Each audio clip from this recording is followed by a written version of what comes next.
첫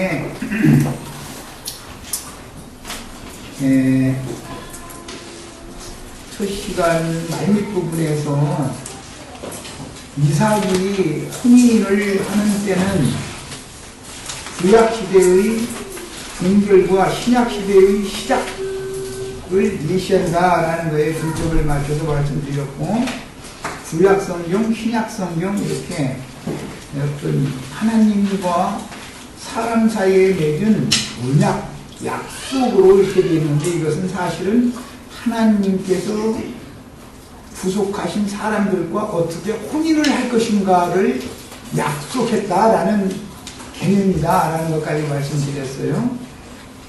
구약성경은 혈통적인 이스라엘 백성들과 혼인 약속을 여호와께서 맺으신 것이고, 신약성경은 인자 예수 그리스도께서 구속을 이룬 후에 그 영이 되셔가지고 모든 이방인들과 그 다음에 이방인 때 끝에는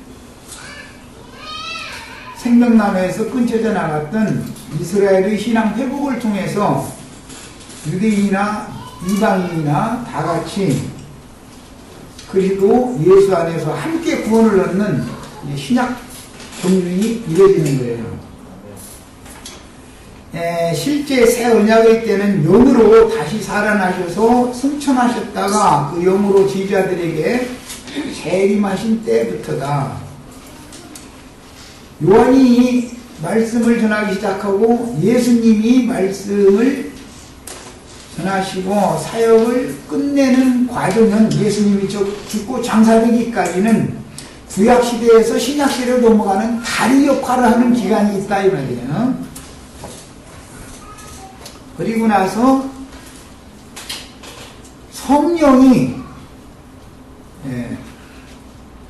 77절이라고 하는 초막절 오순절에 성령이 부어지면 실제적으로 신약시대가 시작이 되는 거예요. 그래서 77절 오순절 이후 사도시대로 이제 이어지게 되는데, 이때는 영의 직분을 행하는 주 예수 그리스도의 종들의 때이므로 의문과 육체 율법에 따른 직분을 행하는 아버지의 종들의 사역이 침례 요한의 사역으로 종결되고, 구속을 이룬 아들의 이름으로 보내신 또 다른 보혜사가 되시는 아들이 보낸 종들의 사역이 하나님의 새 일을 수행하게 됩니다. 하나님의 일은 예창조의 일이 있고 새창조의 일이 있어서, 예창조의 첫 번째 종결, 세상 끝이라고 하는 것은 육신으로 예수님이 오셨으면 세상 끝에 죄를 없이 하시기 위하여 아들이 오셨죠. 그 죄를 없이 하러 오신 예수 그리스도는 이스라엘 12지파에게는 장가들러 오신 것이다 이거예요. 신부를 취하는 것이고,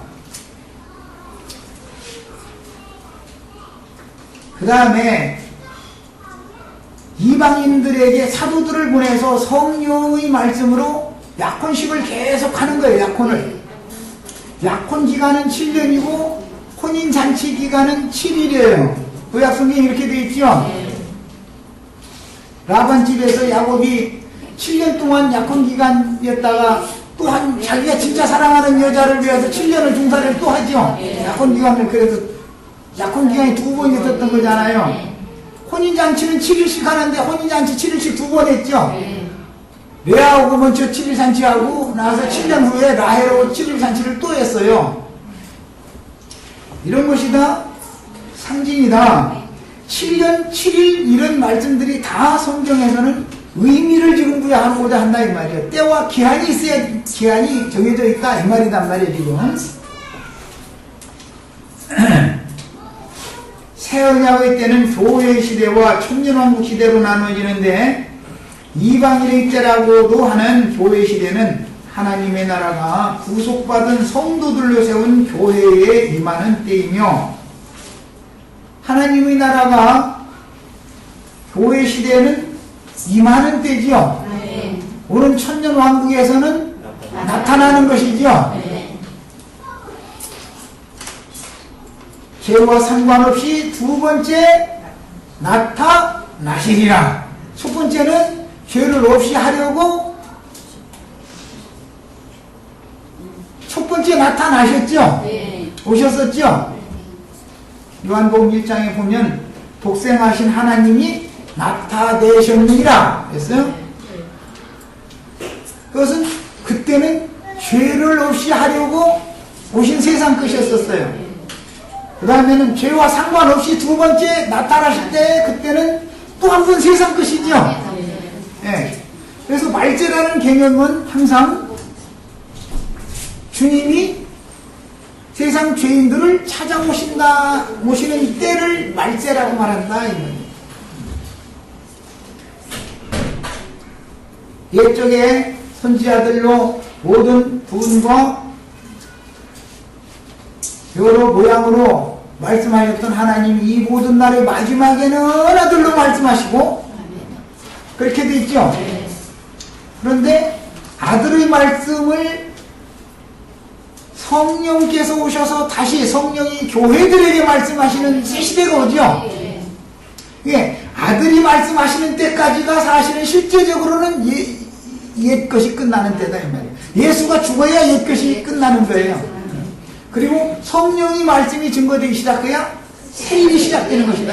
우리 형제 자매님들은 다 새 사람들이죠. 네.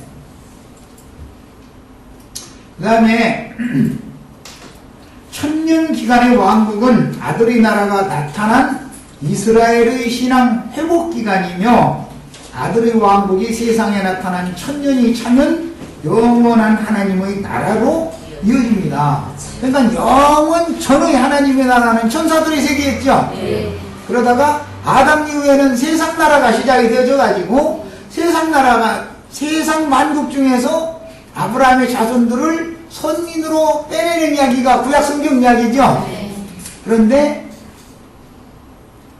선민으로 부르심을 받고 빼내심을 받은 모든 영혼들의 수가 딱 채워지면 아들이 장가들로 온단 말이에요.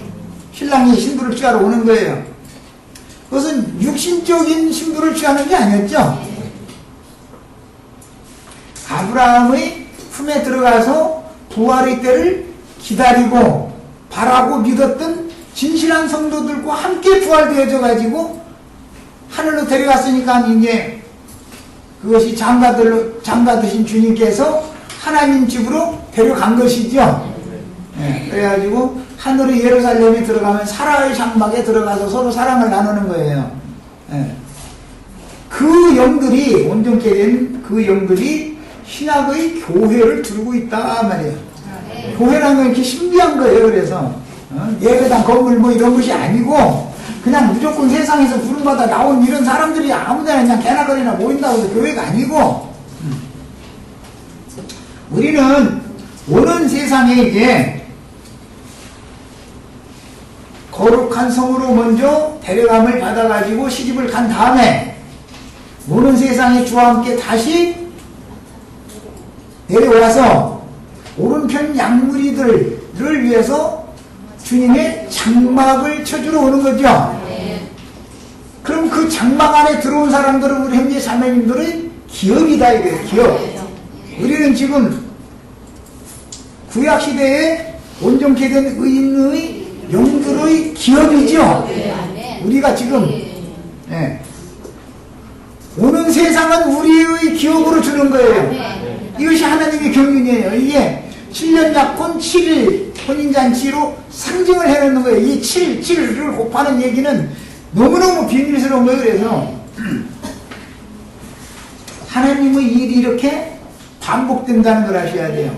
창세기에 이미 일이 7일 창조 끝났죠. 그런데 창조가 반복이 또 돼야 된다 이거예요. 새 일을 다시 맞춰야 된다 이거예요. 그래서 계시록에는 14만 4천이 지파 구분이 없는 14만 4천도 있고 어린 양 신랑은 시온산에 서 계시지요. 오늘 말씀에는 내개국 땅 들판을 대라하다가 신부만 기다리고 있는 거잖아요. 그러다가 이제 신부가 오니까 이렇게 신부를 발견한 얘기가 나왔는데, 계시록에서는 들판에서 배회하는 주님이 기다리는 게 아니고 어린 양이 시온산에 서 계시다 그랬죠. 거기에 올라간 사람들 13만 4천이에요. 다 정결한 신앙을 지킨 자들이라고 그랬어요. 처녀여야 되는 거야 반드시. 약혼 온 사람은 생명이 뭐예요? 여자는, 처녀는 정조가 생명이죠. 정조를 이러면 끝나는 거예요. 이 히브리인들이 사상이요. 히브리인들은 약혼녀가 정조를 잃었다 그러면 그것은 버림받은 사람, 이스라엘 백성 가운데서 끝처림을 당한다 그래요. 버려버린다 이거예요. 하나님의 생명 그리스도의 은혜에서 끊어내버린다 이 말이에요. 그러니까 이게 신앙적인 정조를 지키는 신앙이라는 것이 얼마나 중요한 걸 아셔야 돼요. 정조를 지킨다는 건 다른 시를 받지 않는다라는 말이니까, 뱀이 보낸 사자들의 음녀의 잔에 있는 술 마시고 취해가지고 해롱거리고 다니고 할렐루야 축복 있을지어다 이런 소리를 하고 다니면 안 된단 말이야. 그 다음에 이미 창세기 22장 20절로 23절에는 나홀이라고 하는 아브라함의 동생이 후손을 퍼뜨렸는데, 동생의 나홀의 손녀딸이 리브가죠. 나홀의 손녀딸이, 나홀의 아들은 부두엘의 딸이 리브가예요. 리브가가 이삭이 태어날 때쯤 해서 태어나는 거예요. 또 그 동네에서도 그렇게 태어나게 만든 하나님이 아주. 그래가지고서는 딱 청년 처녀가 때가 딱 차면은 만나게 한다 이거예요. 오늘 이제 읽은 말씀에 보면 여호와 하나님께서 이삭을, 내 주인 이삭을 위하여 정하신 자로 내가 알겠습니다. 정하신 자로 알겠습니다. 이 말씀이 3번이나 나왔었어요. 자, 우리 이순희 자매님은 예수님을 위해서 예정된 자단 말이야. 이런 개념을 알아야 되는 거야. 예정 얘기하면 뭐 그냥 쓸데없는 오래 살 필요가 없어. 신학이 중요한 게 아니에요. 하나님이 정하신 자면은 그 종 선지자들이 말씀을 맡아가지고 가서 말씀을 전하면 들려 이게. 다 소리를 듣고 분별을 하는 것으로서 정해졌는지 정해지지 않았는지를 판단하는 거잖아요 지금. 적어도 열흘을 머물다가라 그러니까 당장 오늘 데리고 가야 된다 그러니까 리브가 그러면 우리 맘대로 묻으니까 이 일이 여호와께로서 말미암았으면 대목 물어보라고 그랬더니, 야 리브가 너 일로 와봐. 너 갈 거야 안 갈 거야? 나 오늘 갈게요. 그냥 따라 나가버렸다는 거예요. 근데 이제 오늘날 현대어로 말하자면 총각 소개만 들었는데, 그때 당시 뭐 사진 갖다 보여주고 이런 것도 아니잖아. 그냥 말만 한 거지. 소개만 들었는데 마음에 완전히 필이 꽂힌 거예요. 말하자면 오늘날 필이 꽂혀버렸어. 말만 듣거든. 그래서 이 전도자들은 말을 잘해야 되는 거예요. 신랑을 소개하면은 정확하고 명료하게 딱 소개를 잘해야지.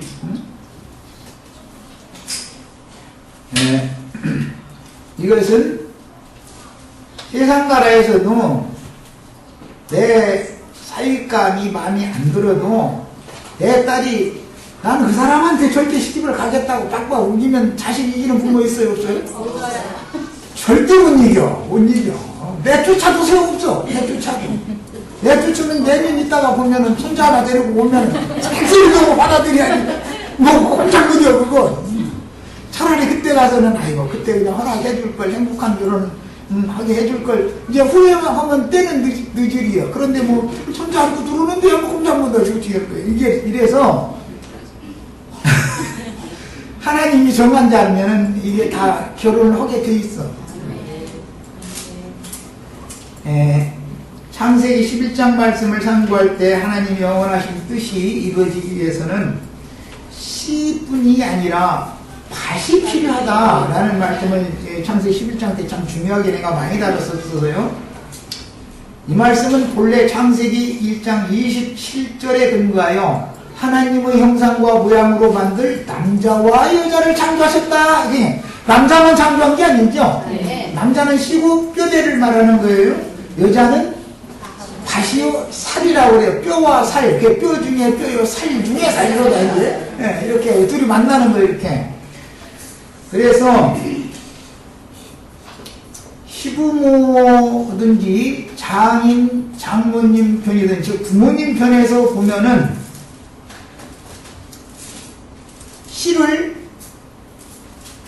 잘 아주 정성껏 정제된 아주 좋은 씨를 내가 내 집안 후손을 위해서 받아들이는 것이고, 시대편에서 보면 채전파 사는 거예요. 채전파 사는 거예요. 이게 다, 그래서 구속이라는 말이 그래서 산다는 뜻이요. 값을 주고 사서 본주인에게 되돌아가게 해준다. 그런 뜻이에요. 그러니까 구속을 다른 말로는 이 언약을 이루는, 언약사를 이루는 구속을 다른 말로는 혼인예법으로 설명을 해놓는다. 이게 성경이라는 것은 날짜 절기로도 제사법으로도 또는 혼인예법으로도 여러 가지 여러 부분과 여러 모양으로 설명을 그냥 여러 가지를 하는 거예요. 그래서 어떤 거 한 가지라도 들을 기가 있어 탁 알아들어지기 시작하면 여러 모양 여러 부분을 한 모든 것들을 종합적으로 다 깨닫게 되죠. 한 번 열리기 시작하면 다 깨닫게 마련이요. 이것이 하나님의 어떤 상황과 어떤 처지에 있는 사람도 다 말씀을 듣고 깨닫고 말씀 세계에 다 돌아와서 구원을 받게 하려는 하나님의 계획이 여기에 다 감춰져 있다는 걸 알 수가 있는 거예요. 창세기 1장에는 하나님의 마음에 감추어 두신 선하시고 기쁘신 뜻이 암시되어 있으며 저주나 죽음이 없는 아들의 나라가 계시고 있는데, 이 말씀이 이제 이사야 11장에 보면 아주 중요한 용법이 거기에 나와요. 이새의 줄기에서 한 가지가 나온다 이렇게 되어 있죠. 또 다른 데서는 이새의 뿌리에서 한 싹이 나온다 이렇게도 되어 있죠. 아, 그러니까 이게 참 기가 막힌 얘기 성경이라 이러면 이새의 줄기에서 나온 자들이라는 것은 가지 접붙인 자들이죠. 거기서는 가지가 나온다고 되어 있잖아. 가지가 이새의 뿌리에서 나온다는 신앙의 뿌리라는 건 이스라엘 12지파죠. 거기서 연한 새순이 싹이 돋아 나오는 때가 온다 일어났단 말이에요. 가지에서는 줄기가 나오고 뿌리에서는 싹이 나온다 일어났어요. 성경 말씀이라는 건 그냥 사람이 관념으로 읽으면 껌먹껌 글씨 봐야 뭐 종이지 그거. 예수님은 다윗의 자손으로 오셨죠? 네. 다윗의 자손으로 오셨을 땐 줄기를 타고 왔다 그 말이겠죠? 네. 그러니까 이방인들을 갖다 그 가지에다 접붙이는 거예요. 그런데 예수는 다윗의 뿌리요.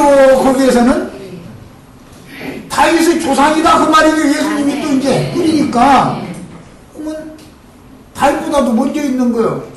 그런데 유대인들은 달보다 먼저 있으면 아브라함이라고 생각했기 때문에 아브라함 때를 이제 예수님이 비유를 들으니까 네가 그러면 50도 안 됐는데 아브라함 있을 때 너 있었단 말이야? 나는 아브라함보다도 더 먼저 있었는데 이러니까 이제 돌 갖고 달라질 수밖에 없죠. 그 그리스도는 이만큼 비밀스럽다. 창세기 1장 1절에서부터 계시록 끝까지 계속 그리스도의 결혼에 대해 혼인에 대해서 말하는 거다 이 말이에요. 전체가 하늘과 땅 태초에 하나님이 천지를 창조하셨다 할 때 그건 뭐예요? 벌써 하늘과 땅이 연합해야만 산물을 내니까 벌써 창세기 1장 1절에서부터 그리스도와 교회의 결혼을 암시한다 이래. 자, 계속 하늘이 작은 땅이죠. 다만 농사 짓는 자와 씨가 있어야 되고 밭을 가는 농부가 있어야 되고 뭐 이제 그건 나머지 문제고 기초적으로는 천지가 창조돼야 되는 거예요. 그래서 쌤족들은 남편을 무엇같이 알아라? 하늘같이. 우리 저 자매님들 오늘 분명히 얘기했던 게, 특히 젊은, 저기 어디 갔어요, 여기. 젊은 부부들, 그것은 세상 말이라고. 그렇지 않아요. 우리는 믿는 사람들이기 때문에 믿음이 말하는 거예요. 남편은 하늘인 거예요. 하늘만 있으면 땅 없으면 재미있어요, 없어요? 하늘만 있으면 아무것도 생산 못하죠. 그 땅도 필요해요. 그 하나님이 이렇게 하는 거예요. 남자, 여자, 하늘, 땅, 그리스도, 교회. 야, 이런 모든 것들은 전부 성경이라는 건 하나님과 구속한 하나님의 백성들 사이의 혼인 얘기를 지금 말한다 이 말이에요. 여러 방면이 있어요. 율법, 선지자, 시편의 글 등등으로 예시되어지는 것들은 여러 모양과 여러 부분으로 설명해. 날짜 절기법이라든지 성전 제도와 제사법이라든지 제물법이라든지 뭐 하여튼 율법이라는 게 한두 가지가 아니야. 그런데 그런 모든 것들이 다 뭘 말한다? 그리스도와 교회의 혼인을 말한다 이 말이야. 그래서 계시록에 최종적으로 성령과 신부가 말씀을 하셔서 하는 목적은 뭐예요? 성령의 말씀을 신부의 태속에다 심어가지고 영생할 후사들을 낳는 얘기를 하느라고 마무리를 그렇게 하는 거예요. 그래서 어린 양의 혼인 기약이 계시록 19장 가면 일어났단 말이에요. 이렇게 하는 거예요.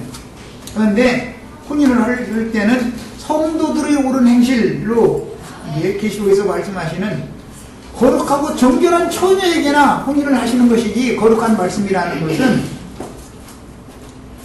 부정하고 더럽혀진 부패한 마음 속에다가는 그 말씀을 심지 않는다. 그런데 또 하나님의 경륜이 비밀스러운 것은 부패해서 푹푹 썩었어야 씨를 심어도 문제가 없지, 이제서 썩어가고 있는 중이면 이거는 씨 심어놓으면 씨가 골아버려.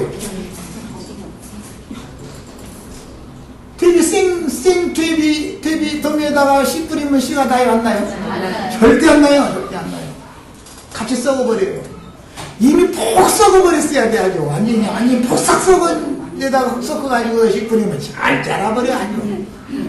야, 내가 얼마나 부패하고 더럽고 타락한 인간인 것을 이미 깨닫고 회개하고 돌이킨 영혼에게나 거룩한 말씀씨가 심어져서 혼인이 정상적으로 되는 거다. 이게 지금 말하는 거예요.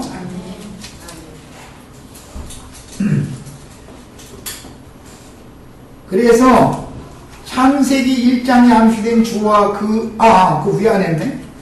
창세기 1장에는 하나님의 마음에 감추어 두신 선하고 기쁘신 뜻이 암시되어 있으며 저주나 죽음이 없는 아들의 나라가 계시되고 있는데, 이사야 11장에는 이새의 줄기에서와 뿌리에서 두 민족이 나온다는 것이 예언이 되어 있어요. 이사야 62장에 가서는 하늘과 새 땅에 세워질 시온 예루살렘에게 장가드는 얘기가 나와 있죠. 65장 66장에는 장가를 들었더니 예루살렘이 하루아침에 한 민족을 순산한다, 아들 낳는 얘기했죠.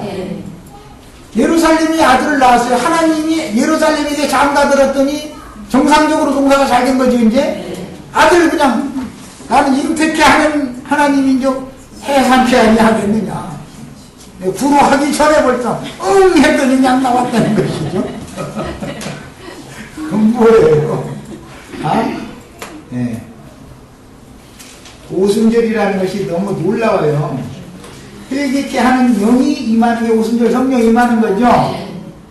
그러면은 어떤 사람들은 그때 회개하고 돌이켜서 정결케 되어지고 그 말씀이 믿어져 가지고 하나님의 것으로 다 구속받는다 이거예요. 오순절 이후에는 이렇게 해서 신약시대가 이제 이어지게 됐어요. 창세기 1장에 암시된 주와 그 그리스도의 나라에 대한 하나님의 계획을 땅에서 이루기 위하여 땅에서 티끌로 지으신 사람과 관계되는 땅의 모든 것들에 대하여 기록해 나가는 것이 창세기 2장 이후의 기록이며, 이미 그때 내가 굉장히 강조해서 말씀드렸어요. 천지를 창조하셨는데 땅과 하늘이 다시 창조되는 얘기가 창세기 2장에 나오죠. 거기는 땅이 앞서 나오죠.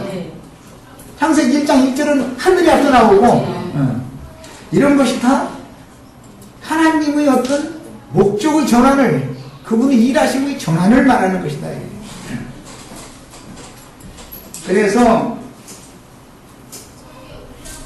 창세기 1장에서는 그리스도와 교회에 대해서 순서를 그렇게 정해놨지만 창세기 2장에서는 저주 아래에 있는 땅의 흙사람과 그리스도에 대해서 지금 흙사람과 흙사람의 아내, 짐승 아내 이야기를 하는 거란 말이에요. 그런데 이 사람들을 구속하는 이야기를 이제 전환을 해서 창세기 1장의 예언을 실현시킨다.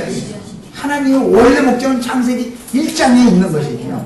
2장은 사람의 타락 과정을 일단 얘기를 해놔야 되기 때문에 땅 이야기가 그 다음에 2장에 가서는 앞에 나온다. 이런 것까지도 창세기 강론할 때 아주 강조점으로 말씀을 나눴었어요. 그 다음에 사람이 타락하고 구속을 받아 결과적으로 다윗 왕국으로 연결되며, 그래서 아브라함과 다윗의 자손 예수 그리스도 이렇게 말하죠. 육신으로 예수님이 오셨을 때는 다윗의 자손 예수여라고 그러지 아브라함의 자손 예수여라고 하지 않았죠. 이스라엘 사람들은 다윗의 자손만 알고 있지 다윗의 뿌리에 대해서는 모르고 있다 이거예요. 이스라엘 사람들이라는 건 그게 그렇다고 해서 다윗의 자손이 아니냐. 다윗의 자손이 맞아요. 그런데 우리는 양면을 다 알아야 되는 것이죠. 양면을. 다윗의 자손도 되지만 다윗의 뿌리도 된다. 이거 다 이미 이사야 11장에 예언이 다 돼 있었던 거예요. 이게 하나님의 경륜이에요. 그래서 이스라엘의 때, 무화과의 때와 그 다음에 포도나무의 때, 이방인의 때라는 것이 정해져 있는 것이다. 그 다음에 구약성경은 주로 아버지의 계획을 예언적으로 기록한 내용이며, 신약성경은 아버지의 계획을 실현하러 세상에 오신 하나님의 아들이 어떻게 구속을 이루셨는지와 그 영께서 이미 이루신 구속을 모든 믿는 성도들에게 적용하는 내용으로 이루어졌는데, 예수님은 사람 예수는 구속을 이루셨고, 또 다른 부에서 진리의 성령은 우리들에게 그것을 적용시키고 계시죠. 지금 이스라엘 민족은 천국 복음을 거절하며 예수님이 왕 되는 것을 싫어했다는 거예요. 그리고는 포도원 폐를 받으러 예수님이 왔는데 포도원 품꾼들, 종된 놈들이 주인을 죽여버리고 저희가 포도원 강탈해서 뺏었죠. 그것이 이미 구약성경 아합 때 나봇의 포도원을 강탈해서 뺏은 것으로 예표가 이미 돼 있었어요. 그래서 그들에게서는 포도원지기 사명을 박탈해버렸다 이거예요. 너희는 그 나라를 뺏기고 그 나라의 열매 맺는 자들이 아브라함과 이삭과 야곱과 함께 먼저 그 나라에 들어가 있는 것을 너희가 보리라. 그게 누구였죠? 제자들에게 유대교 지도자들에게서 그 포도원지기의 직분을 빼앗아가지고 사도들에게 맡겼다. 그래서 이제 이스라엘 12지파의 때가 1차적으로 끝나고 영적 이스라엘의 12사도들의 시대가 왔단 말이에요. 사도들의 시대는 이제 당연히 이방인의 때로 연결되게 마련이에요. 이방의 충만이 차면 하나님이 자기 백성을 아주 버리셨느냐? 그럴 수 없는 일이라. 이방의 충만이 차기까지만 일시적으로 버려둔 것이나. 오순절 때, 즉 77절 때 성령이 임하니까 이방인들도 회개하고 주님께로 접붙임 받을 수 있었죠. 하나님 말씀 한 번도 안 읽어본 사람들이, 들어본 적도 없는 사람들이죠. 그런 사람들도 능히 접붙이는 능력이 있는 분이 이미 하나님의 말씀을 받은 선조들의 후손들, 성경을 딸딸 외우고 있는 사람들, 이 사람들을 다시 회복시키는 건 일만이죠. 하나님의 지혜는 사람이 당할 수 없는 거예요. 괜히 흔히 말하는 교회 시대의 종결기가 있다 없다 천년만물이라는 건 있다 없다 이런 소리를 사람이 함부로 해서는 안 되는 것이죠. 하나님의 지혜에 그분의 우주 경영이다 이 말이죠. 그런데 이것이 비밀이라 바울 사도는 하나님의 마음에 감추인 비밀이 경륜을 나는 깨달았다. 그랬어요. 교회는 만물 위에 있는 거예요. 그리스도는 승천하셔서 만물 위에 교회의 머리가 되셨어요. 교회 자체는 예창조의 만물 위에 있어요. 교회라는 건 새로운 만유다 이거예요. 그리스도의 새 세계다 이거예요. 아담의 정신세계에서 나와서 그리스도의 새로운 정신세계로 가는 것이 구원이다 이 말이에요. 아브라함의 아내 사라와 나홀의 아내 밀가에 대한 창세기 11장 29절의 기록은 하나님의 계획을 이루고자 은밀하게 예비하시는 씨와 밭을 계시한다 하는 것을 이미 상고한 것과 같이 우리 안자매님이 몇 년도 몇월 며칠 날 최명재님한테 나 시집가야지 하고 초등학교 때 계획한 적 없죠? 어디서 사는지 내 짝이 어디에 있는지 내님은 누구일까 어디 계실까 호반에 뱅치를 가보니까 호반에 뱅치 아무도 모르죠? 그런데 때가 되면 딱 그 사람이 되는 게 딱 나타나게 돼 있어. 전능자가 하시는 일이다 이래요. 그래서 하나님의 종들이 전도를 할 때 이것이 우주를 창조하시고 경영하시는 하나님의 비밀스러운 일이로구나 이런 것이 깨달아질 때 창조세계와 창조세계를 경영하시는 비밀이 깨달을 때 진리를 깨달은 것이다 그런단 말이에요. 득도했다 그래. 득도 길을 얻었다 이거예요. 진리의 하나님께로 가서 영원히 죽음을 보지 않고 영생할 수 있는 길을 찾았다 이 말이에요. 우리가 지금 왜 이렇게 인생 헤매는 거예요? 길 찾아다니는 길 찾으느라고 그러죠. 만약에 운전하는 사람이 난 요즘에 젊을 때는 그냥 어디 간다 하면 그냥 탁탁탁탁 갔는데 요즘은 한두 바퀴 꼭 돌고서 찾아가. 빌딩 숲에 어디 들어가면 내가 지금 무기로 가면 북쪽으로 가는지 남쪽으로 가는지 방향을 잊어먹더라고 자꾸. 그러면 어떻게 돼? 길을 잊어먹은 헤매고 다녀야죠. 그런데 그 길이 되시며 길을 정확하게 계시로 가르쳐주는 분이 예수 그리스도다. 내가 곧 길이요 진리요 생명이다. 나로 말미암지 않고는 목적지는 어디? 아버지께로 올 자가 하나도 없다. 성경이라는 것은 창조자의 말씀 세계로 우리를 데려가는 것이다. 이 말씀을 진리라 그러는데 진리의 세계를 우리가 찾아가야만 인생의 목적이 실현되는 것이다. 이 세상에서 세상 없는 성공으로 별것을 다 가졌어도 길을 못 찾아가지고 끝내 헤매고 다니면은 다른 말로 말해서 나의 영원한 남편 처녀들이 그냥 날마다 밤만 되면 이 핑계 저 핑계 대고 나가가지고 10시까지 11시까지 아버지는 10시까지 꼭 들으라고 하는데도 그냥 우기고 다니고 헤매고 다녀도 때가 안 찼으면은 그 사람 못 만나. 가만히 있어도 총각이 찾아오게 돼 있어. 가만히 있어도 처녀는 그냥 나다닐 필요 없어. 처녀는 가만히 집에 있어도 다 중매쟁이가 와서 데려가게 돼 있어. 세상 사도 다 그렇죠.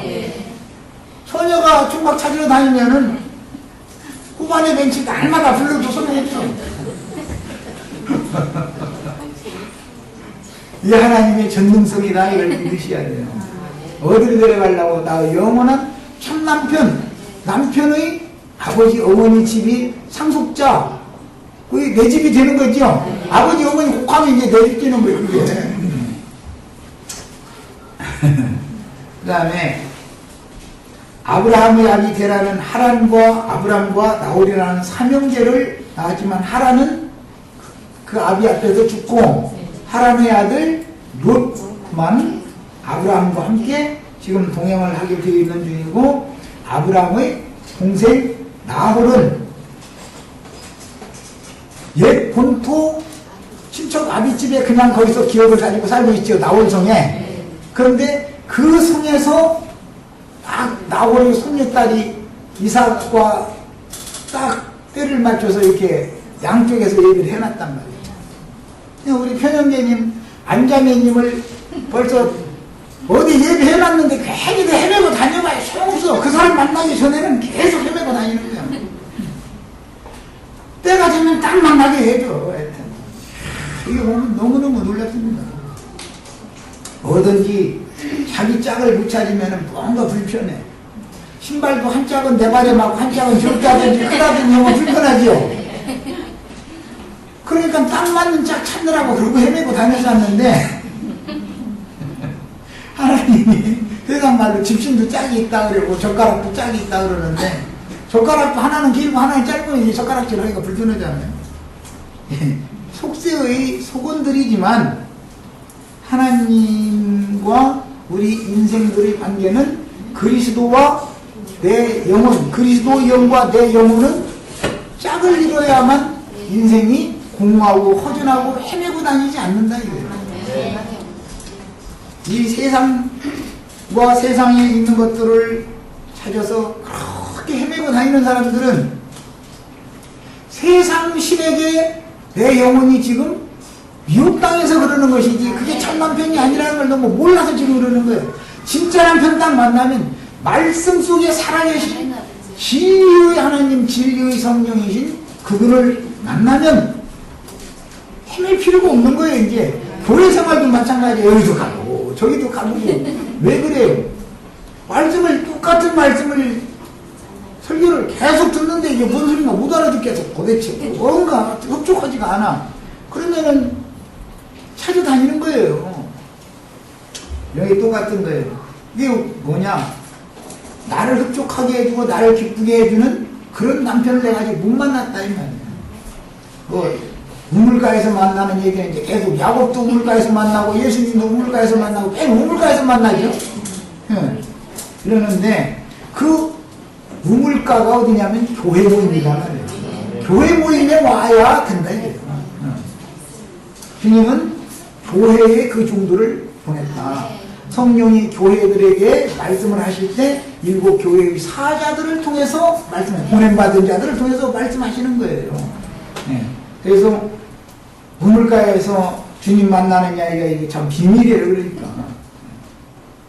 지금은 그런 일이 없지만 옛날에는 앵두나무 우물가에 인맥전에 바람이 그런 거에서 아는 분도 있고 모르는 분도 있겠죠. 지금은 안 맞는 말이죠. 시대적으로도 안 맞고. 그리고 또 뭐 물방앗간 직전에서 맺은 사랑이 옛날에는 그 연애하는 장소는 거기밖에 없었으니까 이제 참 너무 순진했죠. 사람들이.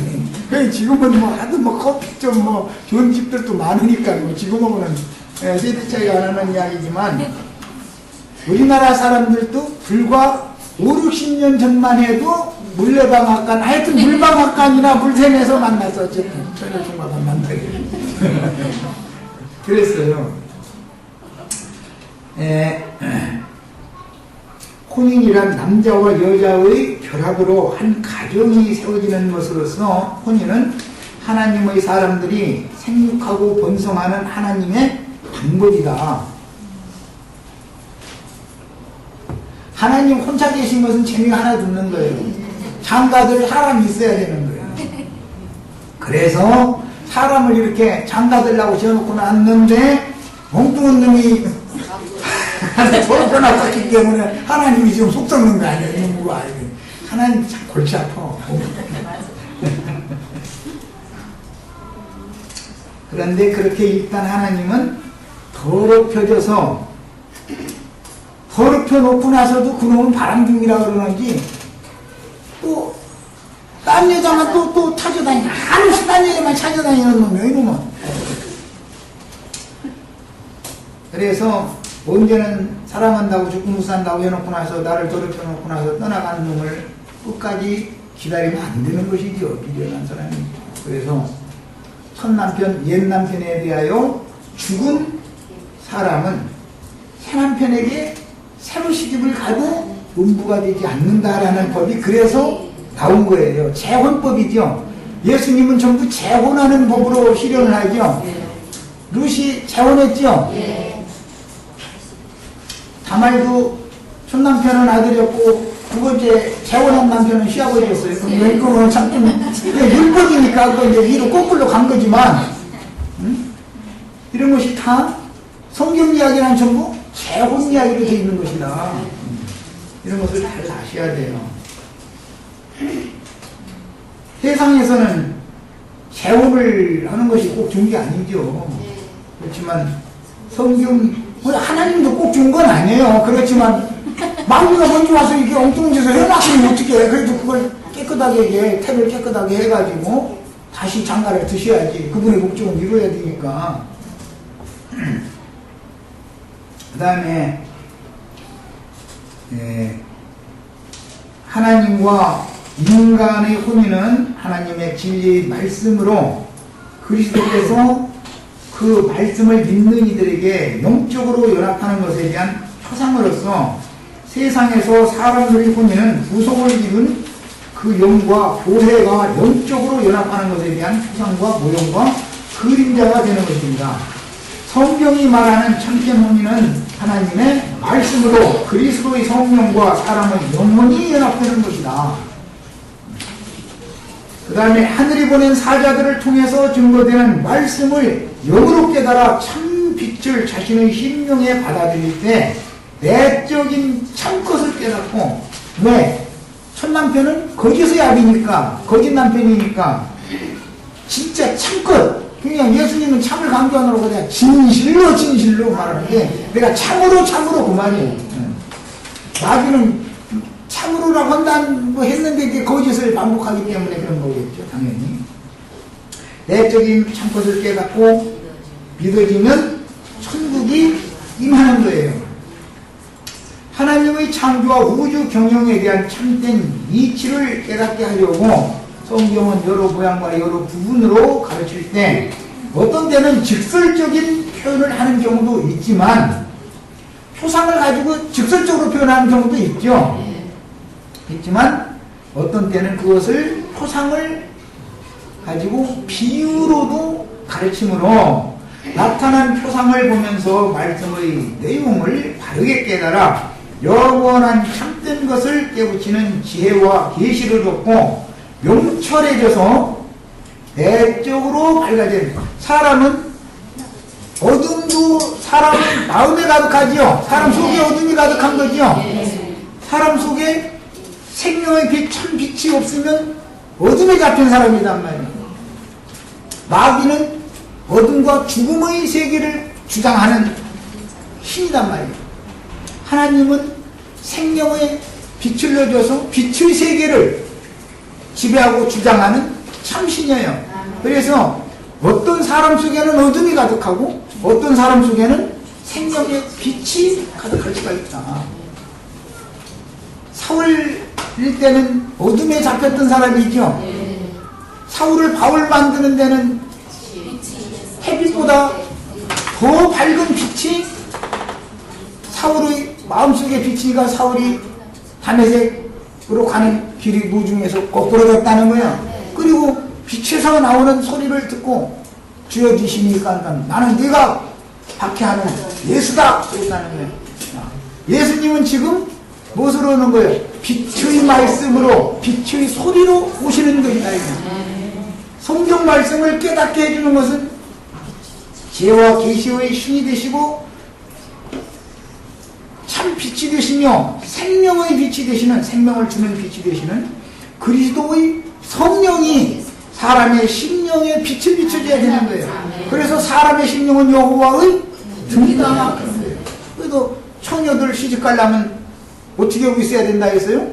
등에 불이 켜 있어야 되고 별도의 그릇에 기름이 준비되어 있어야 된다. 그래서 그렇게 말을 한 거예요. 사람의 심령은 불이 꺼질 수도 있다. 사람의 심령 속에 한번 은혜가 임했었을지라도 은혜가 소멸될 수가 있다. 그리고 어둠에 잡힐 수가 있다. 사람이라는 건 변화가 심하죠? 그리고 사람은 특징이 물론 짐승도 그렇지만 사람은 짐승도 이렇게 이상한 얼굴을 하고 사람도 얼굴 보면은 반짝반짝 빛나는 수도 있고 수심이 어둠이 가득할 수도 있고 표현이 되죠. 그러면 얼굴로 나타난 것은 나타난 상태이고요. 실제는 심령과 마음의 상태가 나타나요. 심령이 불안하고 뭔가가 마땅치 않아. 그러면 그것이 얼굴에 나타나. 한국 사람이 특히 더 그러죠. 중국 사람은 그게 잘 안 나타난다고 그러더라고요. 중국 사람들 얼마나 의무가 웅크면 사람 죽여놓고 나서도 형사가 아무리 취조를 해도 얼굴색이 안 바꾸신다는 거예요. 그래서 우리나라 사람들은 형사들의 얼굴 이렇게 눈모습 돌려놓고 숨소리 딱 들어가면서 그게 물어보는 거거든요. 그 사람들 하도 이제 해보니까 예, 이골이 났죠. 그저 텔레비전에도 한번 봤는데 요새는 사람 얼굴 보고서는 도적 못 잡는다 이러더만 사람들이 이제 점점 강팍해진 것이죠. 마을 양심에 화인을 맞다 보니까 살인해놓고 도적질 해놓고 나서 강간 막 이런 중한 범죄 저질러 놓고서는 얼굴이 그냥 평안하게 생글생글 웃어가면서 되다 그러니 얼굴만 봐가지고 이제 모르겠다고 말이 이러더만 그 형사도. 근데 그만큼 타락이 심화됐다는 것이죠. 증거지.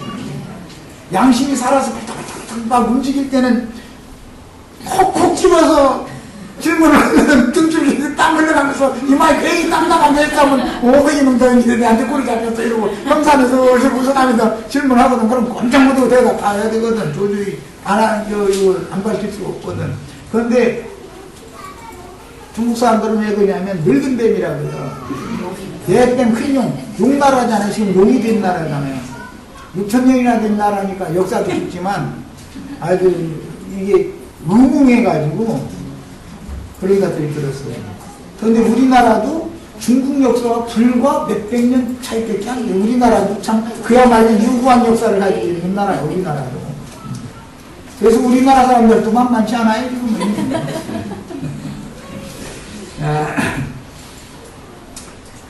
그래서 성경을 읽을 때는 어떤 것은 직설적인 표현도 있지만 어떤 것은 밖에 나타난 예창계, 물질계를 초상으로 들어서 세상나라의 남자와 여자 청년이 혼인을 하고 혼인이 실패가 되면 재혼을 하고 하는 것 등을 초상이죠. 이것을 가지고 성경에서는 그리스도와 교회가 혼인하는 이야기란다. 그래서 이스라엘 백성들과 약혼을 맺었었던 것은 예수님한테는 사실은 실패작이죠. 왜? 그들은 구속받을 것을 믿었던 사람들이지 이미 구속이 이루어진 사실을 가지고 이미 깨끗게 된 영혼들이 아니었기 때문에 그랬던 거예요. 그리고 이제 신약시대에도 또 이미 구속이 이루어져 있지만 사람들은 이것을 마음에 믿고 믿음을 끝까지 견고하게 지켜야 되는데 그렇게는 않는 거예요. 믿음으로 구원받았다 해놓고 나서 사실은 행위를 강조하고 값없는 은혜로 구원을 받았다 해놓고 나서는 사람이 그래도 공력을 쌓아야지 자꾸 이제 이쪽으로 강조하고 그걸 하지 말라는 게 아니고 그러다 보면은 사람들이 혼동해버린다 이거예요. 복음을 자꾸 혼잡시키고 이렇게 돼가지고서는 그리스도의 신부가 되기가 어려운 거예요. 자, 두 번째 시간 여기까지만 하고 나머지 부분은 큰 인각은 지금 다 했고 아주 중요한 부분들이 쭉 나오는데 이것을 이 시간에 다 하기가 어려우니까 자료를 가서 집에 가셔서 인용한 성경 구절들을 꼭 다 찾아가면서 읽으셔야 돼요. 성경을 읽으셔야 돼요. 다른 거 다 소용없어요. 여기 자료를 읽으실 때는 성경을 다 찾아 읽으시기를 바랍니다. 이제 세 방목으로 다음 시간부터 나갈 건데 그때 나머지 부분들을 또 추가로 해서 첨언을 하도록 그렇게 하겠습니다. 자,